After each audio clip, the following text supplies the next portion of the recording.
जब आप पैदा हुई तो लड़का पैदा हुई थी या लड़की? एक लड़का का बॉडी में पैदा हुई थी। मतलब फुली एक जो बॉय होता है, एक मर्द होता है, उस तरह आप थी। हाँ, फिर कैसे आप लड़की बन गई? बहुत सारा सर्जरी आ चुका है दुनिया में। सर्जरी के माध्यम से कुछ पैसा खर्च करो तो जो आपका ख्वाहिश रहता है वो मिल जाता है। जब आप बॉय की बॉडी में थी, लड़की की बॉडी में थी, तो आपके अंदर वो फीलिंग्स होगी, फील आती होगी लड़कियों वाली, तब आपने सर्जरी करवाया? ऑब्वियसली छोटे से ही मेरे अंदर वो फील था, मतलब लड़का लोगों से हट के रहना। जैसे लड़की लोग होते हैं ना, छोटे में गुड़िया लेके खेलते हैं, तो थोड़ा वही सब मेरे अंदर भी था। लड़की लोग ज़्यादा फ्रेंड्स थी मेरी, तो बस ऐसे ही आ गई हूँ मैं यहाँ पे। मतलब आप लड़की की बॉडी में रहते हुए लड़की जैसे अपने आप को फील करती थी बचपन से ही? हाँ।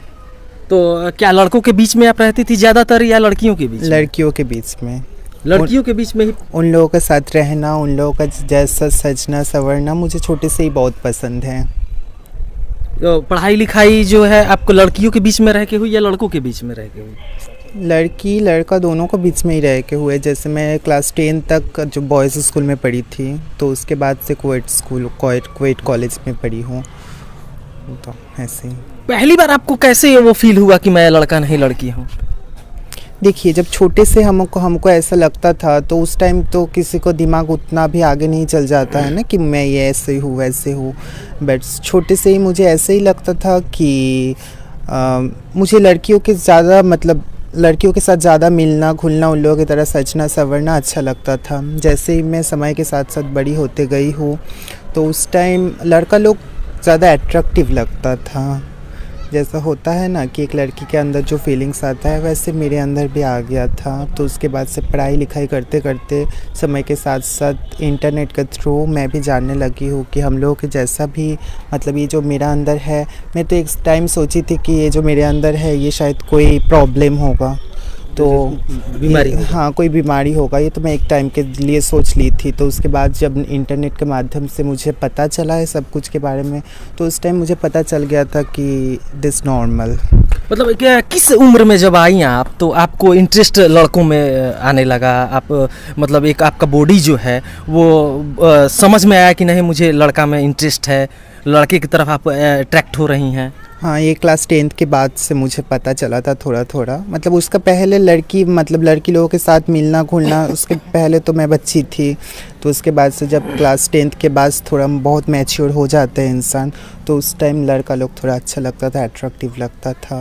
अच्छा, जब ये चीज़ आपके मम्मी पापा को, आपके पेरेंट्स को मालूम हुआ होगा कि मेरा जो बेटा है अब वो लड़की की तरह बिहेव करने लगा, तो उन लोगों का रिएक्शन कैसा था उस समय? देखिए, छोटे से ही तो मेरी मम्मी पापा मतलब मुझे लेकर उतना ज़्यादा दिक्कत में नहीं सहे हैं, क्योंकि मैं अपना पढ़ाई लिखाई के साथ साथ डांसिंग का ट्यूशन भी करती थी, प्लस स्टडी का ट्यूशन भी मैं देती थी बच्चे लोगों को।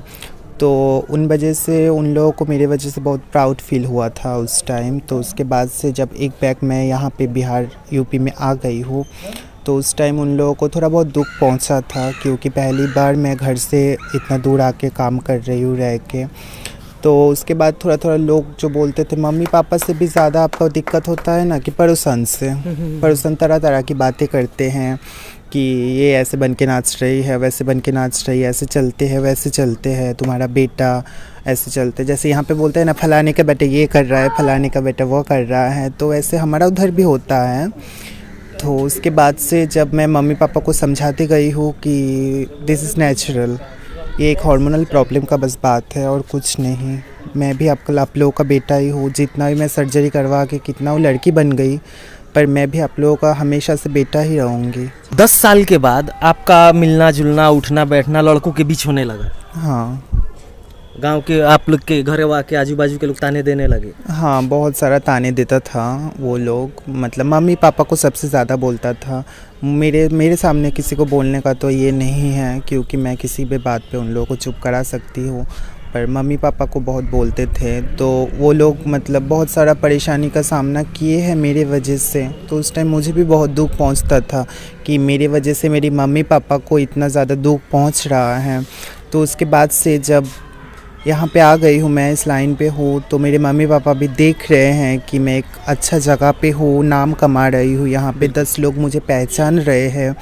तो इस टाइम उन लोगों का कोई दिक्कत नहीं है, वो लोग बहुत अंडरस्टैंडिंग हैं और अभी वो लोग मुझे बहुत सारा प्यार करते हैं और बस ऐसे ही। अच्छा, आपके जो फ्रेंड होंगे, जो अब 10th तक आप पढ़ी, यार दोस्त जो होंगे या गांव के अगल बगल के जो होंगे, वो तो बोलते हैं कि वो देखो, वो तो फलना का लड़का जो है वो तो छक्का बन गया, किन्नर बन गया, हिजड़ा बन गया, ऐसे ऐसे लोग ताने देते होंगे। बहुत सारा ऐसा ताने सुनने को फ्रेंड मिला। भी बोलते होंगे। हाँ, फ्रेंड लोग भी बोलते थे। जैसे जब हम स्कूल में जाते थे तो हमारा वहाँ पे कोलकाता में बोलते हैं जैसे भाभी आ गई है, फिर लेडीज़ छक्का, ऐसे। मतलब भाभी तक बाप को बोल देते थे। हाँ, मतलब ये सुन के आपके अंदर क्या लगता होगा उस समय, सोच के कि हम रियल में ऐसा है तो हमें बुला जा रहा है, या कुछ अलग सा? और देखिए, मेरे जगह अगर कोई भी होगा, अगर आप लोगों के साथ भी ऐसा कोई मिसबिहेव होता होगा तो आप सबको बुरा लगता है ना। तो हमको भी उस टाइम बहुत बुरा लगता था। तो आगे चलते चलते चलते चलते ये सब चीज़ एक नॉर्मल सा हो गया है। अब कोई कुछ बोलता है तो उतना नहीं लगता है। सहने की आदत हो गई। हाँ, सहने की आदत हो गए हैं। अब बुरा बिल्कुल नहीं लगता है। नहीं। अच्छा, आप बंगाल से में आपने ग्रेजुएशन किया? हाँ, इंग्लिश ऑनर्स से। इंग्लिश ऑनर्स से। तो कॉलेज का प्रोफेसर, कॉलेज में वो लोग क्या बोलते थे आपको देखने के बाद? नहीं, प्रोफेसर लोग या फिर टीचर जितने भी थे वो लोग उतना गलत कमेंट तो नहीं करते थे। हेल्प करते थे, मतलब कंफर्टेबल थे आप? हाँ हाँ हाँ, ऑब्वियसली। कोई दिक्कत नहीं होती थी कॉलेज में? नहीं, बस दिक्कत होता था बस जाने आने में दिक्कत। पब्लिक प्लेस में? पब्लिक प्लेस में, या फिर कुछ जो फ्रेंड्स लोग रहते थे जो मुझसे बड़े होंगे, जो लोग सीनियर है, हमारा बैच से सीनियर है, वो लोग कुछ अलग अलग गवर्नमेंट पास करते थे, कुछ उल्टा सीधा बातें बोलते थे।